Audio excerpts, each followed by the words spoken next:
কম রোজগার করুন, তবে সৎ পথে করুন। হয়তো আপনজন কমবে,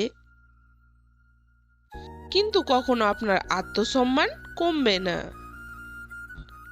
সন্তানের জন্য বেশি সম্পদ জমা না করে বরং সন্তানকে সম্পদ বানিয়ে যান। সুশিক্ষিত ও আদর্শবান সন্তান পৃথিবীর শ্রেষ্ঠ সম্পদ। প্রতিটা কষ্টই মানুষকে শিক্ষা দিয়ে যায়, আর সেই শিক্ষা মানুষকে একদিন বদলে দেয়। কেউ একজন প্রশ্ন করেছিল, আপনজন কে আর পর কে? উত্তর এলো সময়।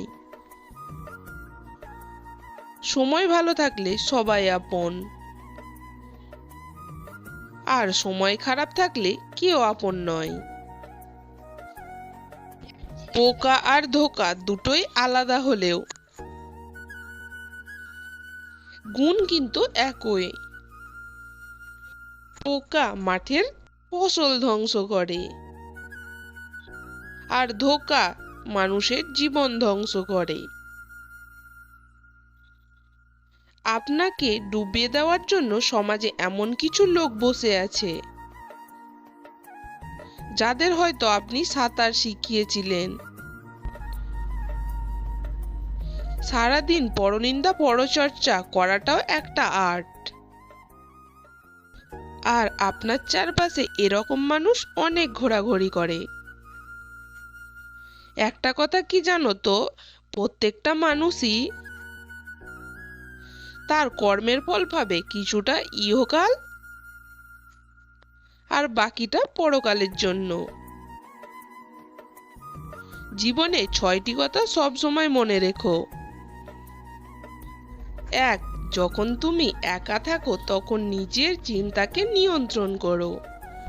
2. যখন তুমি বন্ধুদের সাথে থাকো তখন নিজের জিভকে নিয়ন্ত্রণ করো। 3. যখন তুমি খুব রেগে যাও তখন নিজের উত্তেজনাকে নিয়ন্ত্রণ করো। 4. যখন তুমি অনেক মানুষের সামনে আছো তখন নিজের আচরণকে নিয়ন্ত্রণ করো। 5. যখন তুমি বিপদে পড়েছো নিজের আবেগকে নিয়ন্ত্রণ করো। 6. যখন সৃষ্টিকর্তা তোমাকে আশীর্বাদ করছে তখন নিজের অহংকারকে নিয়ন্ত্রণ করো। যদি ভিডিওটি ভালো লাগে লাইক, কমেন্ট, শেয়ার এবং চ্যানেলটি সাবস্ক্রাইব করে দেবেন।